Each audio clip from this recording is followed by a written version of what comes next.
এ দোয়াটা আল্লাহর কাছে এত পছন্দনীয় কারণ এ দোয়ার প্রথম অংশে আছে তাওহীদ, আল্লাহর একত্ববাদের ঘোষণা। লা ইলাহা ইল্লা আনতা, ও আল্লাহ আপনি ছাড়া কোনো ইলাহ নাই, উপাস্য নাই। একথা বললে আল্লাহ বড় খুশি হয়ে যায়। সুবহানাল্লাহ পড়েন। এ দোয়ার দ্বিতীয় অংশে আছে তাসবিহ, মানে আল্লাহর প্রশংসা, প্রশংসা সূচক বাণী। সুবহানাক সুবহানাক সুবহানাক, ও আল্লাহ আমি আপনার পবিত্রতা ঘোষণা করছি। সুবহানাক, একথা শুনলেও আল্লাহ খুশি হয়ে যায়। সুবহানাল্লাহ পড়েন। এই দোয়ার তৃতীয় অংশে আছে তাকরীর, তাকরীর মানে পাপের স্বীকৃতি। তাকরীর মানে কি? তাকরীর মানে পাপের স্বীকৃতি। এই দোয়ার তৃতীয় অংশে আছে ইন্নী কুনতু মিনাল যালিমিন, ও আল্লাহ আমি জালিমদের অন্তর্ভুক্ত। আল্লাহ আল্লাহ আমি জালেম, আল্লাহ আমি ভুল করেছি, অন্যায় করেছি, আল্লাহ আমি জালেমদের অন্তর্ভুক্ত। এই পাপের স্বীকৃতি, অ্যাকনলেজমেন্ট আল্লাহ বড় পছন্দ করেন। যখন আল্লাহর কাছে আপনি ছোট হবেন, ছোট হতে হতে যত ছোট হবেন ওই দৃশ্যটা দেখতে আল্লাহ বড় পছন্দ করে। সুবহানাল্লাহ বলে। 3 নম্বর অংশ ইন্নী কুনতু মিনাজ যালিমিন, আল্লাহ আমি জালেমদের অন্তর্ভুক্ত। সাইয়েদনা আদম আলাইহিস সালাম ভুল করে যখন নিষিদ্ধ গাছের ফুল খেয়ে ফেললেন, ফল খেয়ে ফেললেন, আল্লাহ বললেন আদম ক্ষমা পেতে চাইলে তুমি আর হাওয়া মিলে স্বীকৃতি দাও, পাপের স্বীকৃতি আর পড়ো রব্বানা যালামনা আনফুসানা ওয়া ইল্লাম তাগফির লানা ওয়া তারহামনা লানাকুনান্না মিনাল খাসিরিন। ও আল্লাহ আমি আদম আর হাওয়া যালামনা আনফুসানা, আমরা আমাদের নফসের উপর বড় জুলুম করেছি। আল্লাহ ওয়া ইল্লাম তাগফির লানা ওয়া তারহামনা, আপনি যদি ক্ষমা না করেন, আপনি যদি দয়া পরবশ না হন, আপনি যদি রহম না করেন, আমরা তো ক্ষতিগ্রস্তদের মধ্যে শামিল হয়ে যাব।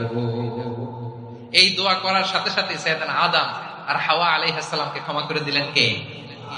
তাহলে এই দোয়ার 3 নম্বর অংশ তাকরীর, এটা আল্লাহ বড় পছন্দ করে। আমার কলিজার টুকরা ভাইয়েরা, গুনাহ করে শিকার যেতে হবে, এটা আল্লাহ ভালোবাসেন। সাইয়েদনা আবু বকর রাদিয়াল্লাহু তাআলা আনহু বিষ্ণু ইসলামকে বললেন, ইয়া রাসূলুল্লাহ আল্লিমনি দুআআন আদউ বিহি ফি সালাতি, নবী হে আপনি আমার এমন একটা স্পেশাল দোয়া শিখায়া দেন যে দোয়াটা আমি নামাজে পড়ব। নবী বললেন, তাহলে তুমি পড়ো আল্লাহুম্মা ইন্নী যালামতু নাফসি যুলমান কাসীরান ওয়া লা ইয়াগফিরুয যুনুবা ইল্লা আনতা ফাগফিরলি মাগফিরাতাম মিন ইনদিকা ওয়ারহামনি ইন্নাকা আনতাল গফুরুর রহিম। সুবহানাল্লাহ। সালাম ফেরানোর আগে পড়েন, কথা কয় না, পড়েন পড়েন। ও আবু বকর, নামাজে যদি দোয়া করতে মনে চায় এই দোয়াটা পড়বা, আল্লাহুম্মা ইন্নী যালামতু নাফসি, আল্লাহ জুলুম করেছি আমার নফসের উপর, যুলমান কাসীরা, অনেক জুলুম, ওয়া লা ইয়াগফিরুয যুনুবা ইল্লা আনতা, আপনি ছাড়া এই জুনুব, এই পাপ ক্ষমা করার দ্বিতীয় কোনো রব নাই। আছে? আল্লাহ ছাড়া আমাদের গুনাহ আর কে কে ক্ষমা করতে পারে বলেন তো? কে পারে? কে? এজন্য আল্লাহরে বলবেন, আল্লাহ আমি ছাড়া তোমার গোলামের অভাব নাই, ও আমার রব আমি ছাড়া এই জমিনের বুকে তোমার গোলামের অভাব নাই, কিন্তু তুমি ছাড়া তো আমার দ্বিতীয় কোনো রব নাই। পারবেন বলতে? পারবেন? চোখের পানি ছেড়ে আল্লাহরে বলবেন, আল্লাহ তুমি আমার রব, তুমি আমার সব। কি বলবেন?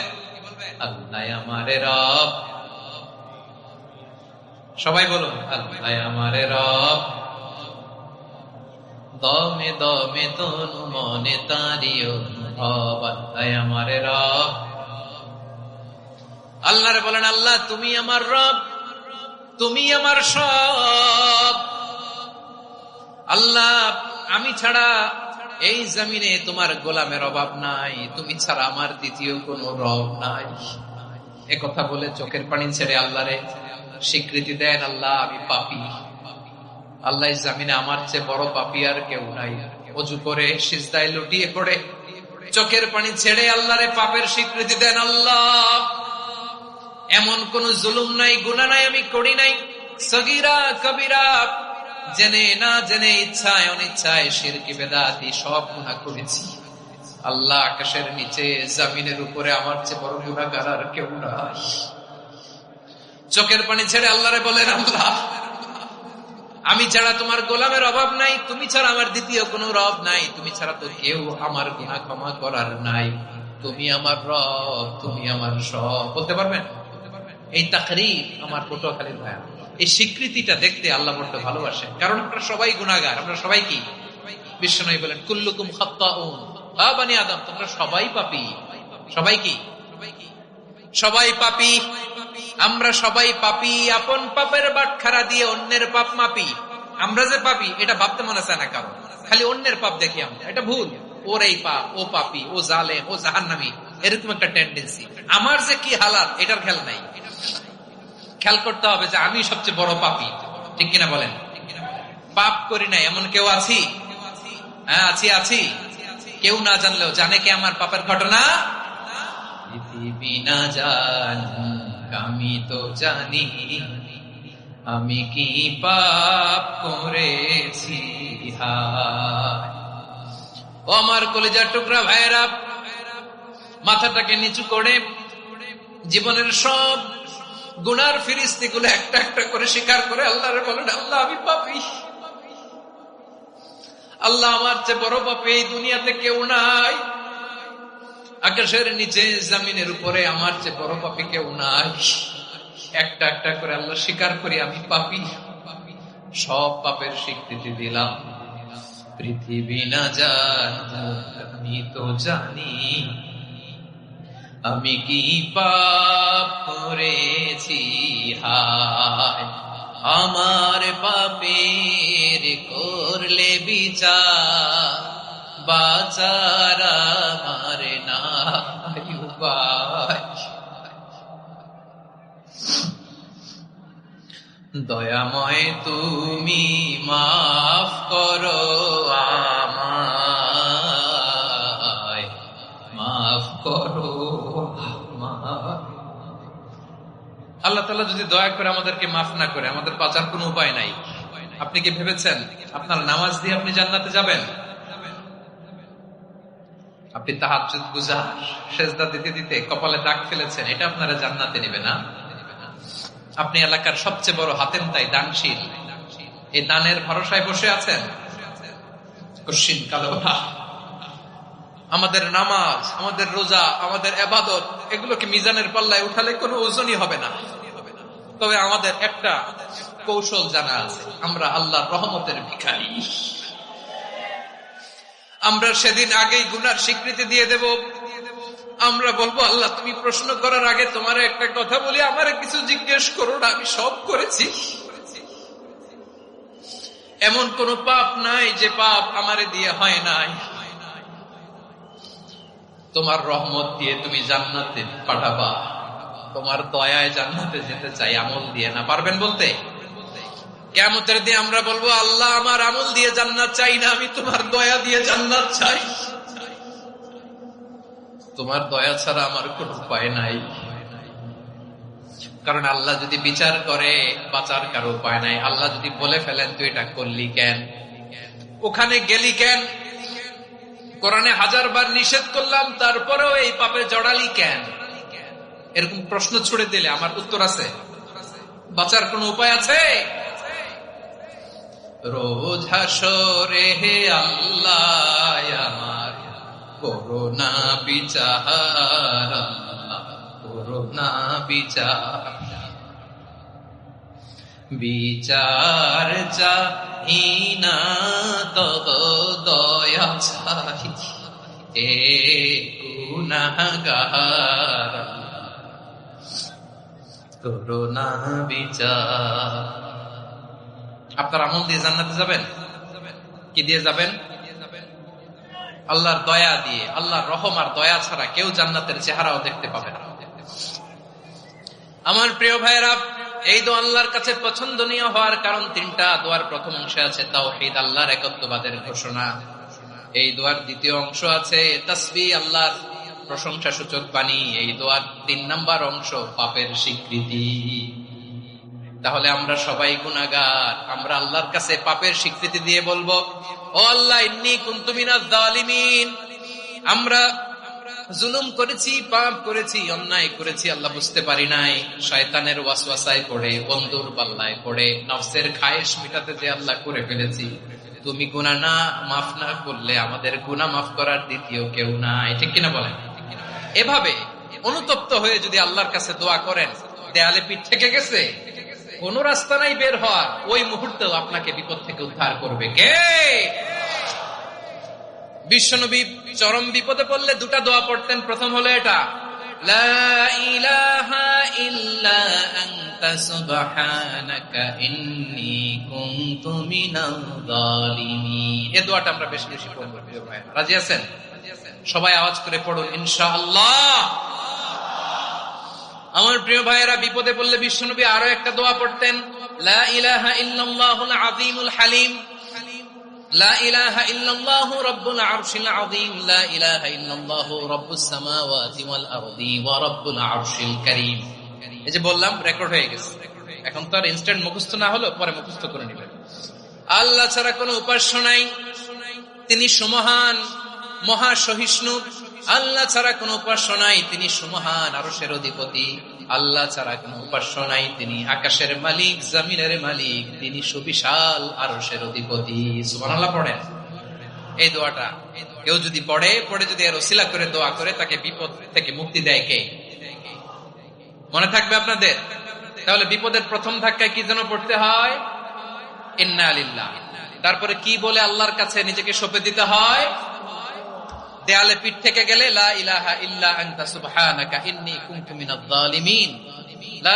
দুই নাম্বার হচ্ছে লা ইলাহা ইল্লাল্লাহুল আযীমুল হালিম, লা ইলাহা ইল্লাল্লাহু রাব্বুল আরশিল আযীম, লা ইলাহা ইল্লাল্লাহু রাব্বুস সামাওয়াতি ওয়াল আরদি ওয়া রাব্বুল আরশিল কারীম। মনে থাকবে? ইনশাআল্লাহ বলেন সবাই, আওয়াজ করে সবাই ইনশাআল্লাহ। অনেক সময় এমন হয়, হঠাৎ বিপদের সম্মুখীন হই আমরা, রেডি হয়ে বের হয়েছে অফিসে, হঠাৎ অ্যাক্সিডেন্টে পড়ে যাই, হঠাৎ পেটের ব্যথায় অজ্ঞান, এরকম হয় না? আপনাদের হয় না? বিষ্ণু ইসলাম বলেন, আকস্মিক দুর্ঘটনার বিপদ থেকে যদি কেউ বাঁচতে চায়, সকাল সন্ধ্যা যেন প্রত্যেকে এই দোয়াটা পড়ে। সকালে যদি 3 বার পড়ে, সন্ধ্যা পর্যন্ত হঠাৎ বিপদ থেকে সে রক্ষা পাবে। To be protected from sudden calamity, sudden disaster, sudden calamity, হঠাৎ বিপদ, হঠাৎ ভয়ঙ্কর কোন আকস্মিক বিপদ থেকে আল্লাহ বাঁচায় দেবে। সকালে পড়লে সন্ধ্যা পর্যন্ত প্রোটেক্টেড, সন্ধ্যাবেলায় যদি 3 বার পরে সকাল পর্যন্ত প্রোটেক্টেড। সুবহানাল্লাহ পড়ে। দোয়াটা কি? দোয়াটা হচ্ছে বিসমিল্লাহিল্লাযী লা ইয়াদুররু মা'a ইসমিহি শাইউন ফিল আরদি ওয়ালা ফিস সামাই ওয়া হুয়াস সামিউল আলীম। ছোট না? অনেক ছোট, মুখস্থ করবেন। বিসমিল্লাহিল্লাযী লা ইয়াদুররু মা'a ইসমিহি শাইউন ফিল আরদি ওয়ালা ফিস সামা। ওই আল্লাহর নাম নিচ্ছি, যে আল্লাহর নামের বরকতে আকাশ জমিনের কোনো কিছু কারো কোনো ক্ষতি সাধন করতে পারে না। তিনি সর্বশ্রোতা, সর্বজ্ঞ। সুবহানাল্লাহ পড়েন। পড়বেন এই দোয়াটা, বিসমিল্লাহিল্লাযী লা ইয়াদুররু মা'a ইসমিহি শাইউন ফিল আরদি ওয়ালা ফিস সামাই ওয়া হুয়াস সামিউল আলীম। ফজরের পরে 3 বার, মাগরিবের পরে 3 বার যদি কেউ পড়ে, প্রোটেক্টেড, যে কোনো হঠাৎ বিপদ থেকে প্রোটেক্টেড। প্রোটেক্ট করেন কে? ওই আল্লাহর নাম নিচ্ছি, যে আল্লাহর নামের ওসিলায় আকাশ জমিনের কোনো কিছু কোনো ক্ষতি করতে পারে না। সুবহানাল্লাহ পড়েন। আচ্ছা, এবার আমাদের জীবনে দুশ্চিন্তা আছে না নাই বলেন? Tension, hyper tension, anxiety, depression, চিন্তা, টেনশন নাই, এরকম কে কে আছে দেখি? হাত তোলেন। ওই যে হাত তুলছে এক আল্লাহর ওলি, ওই যে টেনশন নাই তোমার, মাশাআল্লাহ। ও না বুঝে তুলছে, জোকের চোটে, জোশের ঠেলায় ধাক্কায় তুলে ফেলছে। সবার জীবনে টেনশন আছে না নাই? এই দুশ্চিন্তা, পেরেশানি, মারাত্মক পেরেশানি থেকে মুক্তি পাওয়ার জন্য বিষ্ণু ইসলাম 2টো দোয়া পড়তেন। কয়টা? অনেকগুলো পড়তেন। স্পেশাল 2টো দোয়া আজকে আপনাদের শিখাই দেব, শুনবেন না? এদিকে কেউ আছেন? থাকলে হাত তোলার দরকার নেই, থাকলে এই দোয়াটা পড়বেন। এক সাহাবীর নাম আবু উমামা, নামাজের ওয়াক্ত ছাড়া উনি মসজিদে যেয়ে বসে আছে। বিষ্ণু বললেন, কিরে আবু উমামা, নামাজের তো ওয়াক্ত হয় না, মসজিদে কি? সাহাবী বলে, হুমুমুন লাজিমাতনি ওয়া দুয়ুন। নবী গো, ঋণের বোঝায় এমন টেনশনে আছি, ঘরে থাকতে পারলাম না, মসজিদে চলে আসছে। বিষ্ণু বলেন, আমি কি তোমার এমন একটা দোয়া শিখাবো যেটা পড়লে আল্লাহ তাআলা তোমার ঋণের বোঝা হালকা করে দিবে? আবু উমামা বললেন, ইয়া রাসূলুল্লাহ, অবশ্যই শিখাবেন। বিষ্ণু বললেন, তাহলে তুমি পড়বা, আল্লাহুম্মা ইন্নী আউযু বিকা মিনাল হাম্মি ওয়াল হাযান ওয়া আউযু বিকা মিনাল জুবনি ওয়াল বুখল ওয়া আউযু বিকা মিন গালাবাতিদ দাইনি ওয়া কাহরির রিজাল। ও আল্লাহ, তোমার কাছ থেকে দুশ্চিন্তা থেকে পানাহ চাই, কৃপণতা, ভীরুতা, অলসতা, কার্পণ্যতা, এই সবকিছু থেকে, মানুষের কঠোরতা, আমার উপর মানুষের আধিপত্য এবং ঋণের বোঝা থেকে পানা চাই। এই দোয়াটা যখন বিষ্ণুনবী শিখাই দিলেন, আবু মামা বারবার এই দোয়া পড়েন, আল্লাহুম্মা ইন্নী আউযু বিকা মিনাল হাম্মি ওয়াল হাসান ওয়া আউযু বিকা মিনাল আজজি ওয়াল কাসাল ওয়া আউযু বিকা মিনাল জুবনি ওয়াল বুখল ওয়া আউযু বিকা মিন গালাবাতিদ দাইনি ওয়া কাহরির রিজাল। আবু মামা বলে এই দোয়া আমি পড়তে লাগলাম। কিছুদিন পরে দেখা গেল বিষ্ণুনবীর শেখানো এই দোয়ার বদৌলতে আল্লাহ তাআলা আমার সব ঋণ পরিশোধের ব্যবস্থা করে দিয়েছেন। পড়বেন আমার প্রিয় পটুয়াখালীর ভাইরা, বিশ্বনবীর জামাতা সাইয়্যিদিনা আলী রাদিয়াল্লাহু তাআলা আনহুর কাছে এক লোক এসে বলে, হে আলী, ঋণের বোঝায় আমি জর্জরিত, আমার কিছু অর্থ দিয়ে সাহায্য করো। সাইয়্যিদিনা আলী রাদিয়াল্লাহু তাআলা আনহু বললেন, আমি কি তোমারে এমন একটা দোয়া শিখাবো যেটা বিশ্বনবী আমাদের শিখিয়েছেন? এই দোয়া যদি তুমি পড়ো, লাউ কানা আলাইকা মিসলু জাবালিন কাবীরিন দাইনান আদাল্লাহু আনকা, পাহাড় পরিমাণ যদি ঋণের বোঝা হয়, আল্লাহ এটা পরিশোধের ব্যবস্থা করে দিবেন। ছোট্ট একটা দোয়া বিশ্বনবী শিখালেন, বললেন তুমি পড়বা, আল্লাহুম্মা কফিনি বিহালালিকা আন হারামিকা ওয়া আগনিনি বিফাদলিকা আম্মান সিওয়াক। বুঝতে আছে? হ্যাঁ আছে। আল্লাহুম্মা কফিনি বিহালালিকা আন হারামিকা, আল্লাহ তোমার হালাল দিয়ে আমাকে পরিতুষ্ট করো, হারাম থেকে বাঁচিয়ে রাখো, আর তোমার অনুগ্রহে মানুষের মুখাপেক্ষী যেন আমি না হই, আমি যেন সবসময় তোমার মুখাপেক্ষী হয়, ওই তৌফিক দিও। সুবহানাল্লাহ পড়েন। এই দোয়া বেশি বেশি পড়লে ঋণের বোঝা হালকা করে দিবে কে? তাহলে প্রিয় ভাইয়েরা, বিপদে পড়লেই প্রথমে কি পড়বেন? পটুয়াখালী ভুইলা গেছে। বিপদে পড়লেই প্রথমে ইন্না লিল্লাহ কি বলে নিজেকে আল্লাহর কাছে সঁপে দিতে হয়? হাসবুনাল্লাহ। চরম বিপদে দেয়ালে পিঠ থেকে গেছে, তখন লা ইলাহা ইল্লা আনতা সুবহানাকা ইন্নী কুনতু মিনাজ জালিমিন। এরপরে লা ইলাহা ইল্লাল্লাহুল আযীমুল হালিম, এই দোয়া। আকস্মিক বিপদ, হঠাৎ যেন কোনো বিপদ আমাকে পেয়ে না বসে, এটার জন্য বিসমিল্লাহিল্লাযী লা ইয়াদুররু মা ইসমিহি শাইউন ফিল আরদি ওয়ালা ফিস সামাই ওয়া হুয়াস সামিউল আলীম। সকালে 3 বার, রাতে 3 বার। আর মারাত্মক tension, hyper tension, anxiety, depression থেকে বাঁচার জন্য 2 দোয়া, ইয়া হাইয়্যু ইয়া কাইয়্যুম, ইয়া হাইয়্যু ইয়া কাইয়্যুম, মনে থাকবে? আর আল্লাহুম্মা ইন্নী আবদুক, এই দোয়া। ঋণ থেকে বাঁচার জন্য 2 দোয়া, আল্লাহুম্মা ইন্নী আউযু বিকা মিনাল হাম্মি ওয়াল হাযান, এটা। আর আল্লাহুম্মা কফিনি বিহালালিকা আন হারামিকা ওয়া আগনিনি বিফাদলিকা আম্মান সিওয়াক। আর সব সময় পড়ার জন্য একটা আমল দিয়ে যাই, উঠতে বসতে, অফিসে যাচ্ছেন, অফিস থেকে ফিরতেছেন, বসে আছেন, শুয়ে আছেন, ছোট্ট এক শব্দে আমরা যেন বেশি বেশি পড়ি আস্তাগফিরুল্লাহ। আওয়াজ করে আমার সাথে পড়ুন, আস্তাগফিরুল্লাহ। আবার পড়ুন, আস্তাগফিরুল্লাহ। আল্লাহ রাসূল সাল্লাল্লাহু আলাইহি ওয়াসাল্লাম বলেন, মান লাজিমাল ইস্তিগফার, যে সব সময় এরকম ইস্তিগফারের সাথে লেগে থাকে, জাআলাল্লাহু লাহু মিন কুল্লি যিকিন মাখরাজা, আল্লাহ তাআলা তাকে কোনো বিপদে আটকান না, সে জীবনে আটকাবে না। যে কোনো বিপদে আল্লাহ তার রাস্তা বের করে দিবেন, way out, you will get a way out, a solution. সুবহানাল্লাহ। ওয়া মিন কুল্লি হাম্মিন ফারাজা, দুশ্চিন্তা মুক্ত হবে। ওয়ায়ারযুকহু মিন হাইসু লা ইয়াহতাসিব, এমন জায়গা থেকে আল্লাহ রিজিকের বন্দোবস্ত করবে যেটা সে কল্পনাও করে না। আওয়াজ করে পড়েন সুবহানাল্লাহ। তাহলে মনে থাকবে আস্তাগফিরুল্লাহর কথা। সব শেষ কথা বলবো, সব শেষ আমার প্রিয় ভাইয়েরা। এটা গেল নিজের বিপদ। কিসের বিপদ? নিজে যদি বিপদে পড়েন। অন্যের বিপদ যদি দেখেন, এটার জন্য একটা দোয়া আছে। অনেক সময় আমরা দেখি হাসপাতালে ক্যান্সারের 3rd স্টেজে চলে গেছে, লোকটা হ্যাংলা হয়ে, চিকন হয়ে, হায়রে কি কষ্ট পায়, দেখি না? বিষ্ণু বলে, একটা দোয়া যদি কেউ অন্যের কোনো বিপদ দেখে পড়ে, ওই বিপদ তার জীবনে কখনো আসবে না।